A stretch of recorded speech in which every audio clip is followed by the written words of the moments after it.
25 years ago, Kim, the wife, and I made a decision on this very day. Today's our 25th anniversary.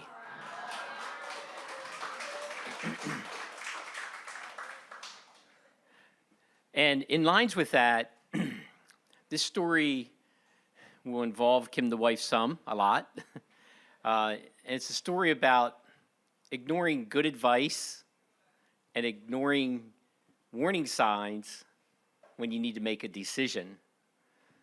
So when I was in college, a group of us occasionally would go out to social establishments, sometimes called bars, and we would purposely pick a not such a fancy bar, what some people would call a seedy bar. And we would, once in a while, pick this bar out and go there. So one weekend we decided we were going to go to a bar down by the Susquehanna River called the Flying Dutchman.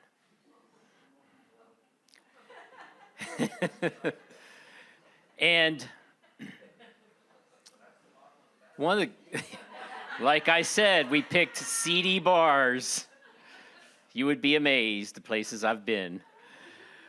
But one of the guys on the wrestling team who worked as a part-time police officer in this town suggested we not go there. He said the police chief does not like people from out of town, and we're likely to get arrested. Well, we kind of ignored him because he's kind of goofy, and I don't know. But you know, good advice from a goofball is still good advice. Well, we went to Wrightsville, pulled into the parking lot of the Flying Dutchman, which was almost empty. So we moved on. We actually went down through Crayley that night and went to the Sugar Shack. And if you've never heard of it, that's because it really was not a bar. It was a speakeasy. So we went from bad to worse. But at any rate, we were given that advice, and we kind of followed it and kind of didn't. So many years later, along comes Kim. And we get married, and we each have a house. We decide to sell our houses and buy a house together, which was quite an adventure. We looked at a lot of different houses in a lot of different places. But I remembered this one house I looked at before I knew her in Wrightsville. Beautiful stone farmhouse, less than a block from the river. What more could you ask for? So I checked on Realtor.com. Am I allowed to say that here? I'm not endorsing that website, by the way. Yeah, maybe they'll sponsor us. And I thought, I wonder if that place is still for sale. Lo and behold, it was. Ding, ding, ding. Warning sign. Totally ignored. Kim and I went and checked it out. The house is nice, really nice, just as nice as I remembered it. So we decided to go down to the town on one Saturday. Here they were having, like, I don't know, Mayfair or something at the school, and oh, it was awesome. And we ended up going to this place for pizza called Casa Diora, and the guy in there was friendly. The pizza was awesome. Everybody wants to live in a town with good pizza. But in the back of my head, I kept thinking about that advice I got from this guy's name. We called him Dutch. I got from Dutch, and I thought, can't be an issue now. It's how many years later? Well, we went ahead and we bought this house. Before we even moved in, this place had really high hedgerow. It was up to the electric wires. It had to be, and I kid you not, 20 feet tall. Some of the branches in the hedge were almost as big as my wrist around, so you know that they've been grown for a while.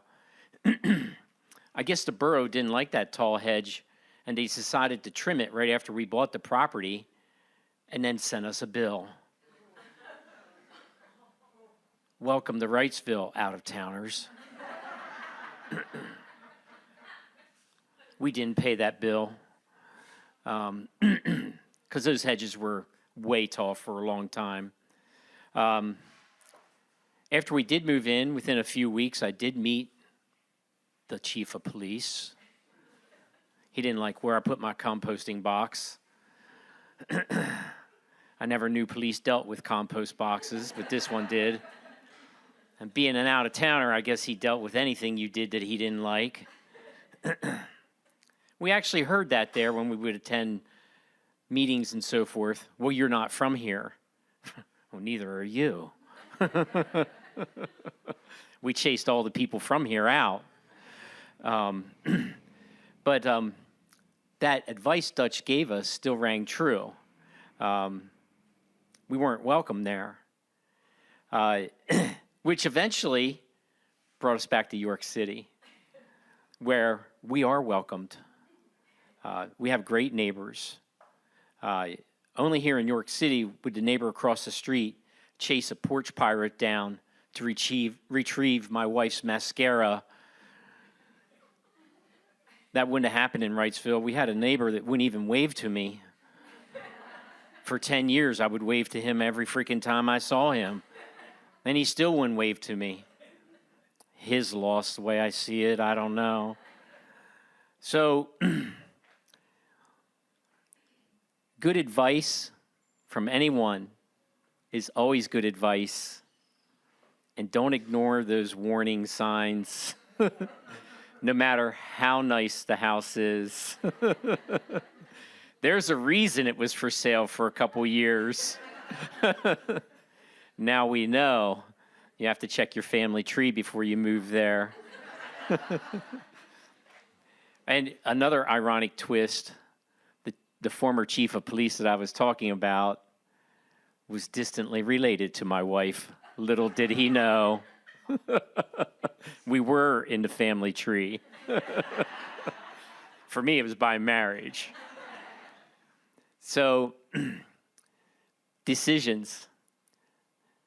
You should heed the warning signs and sign up to tell a story.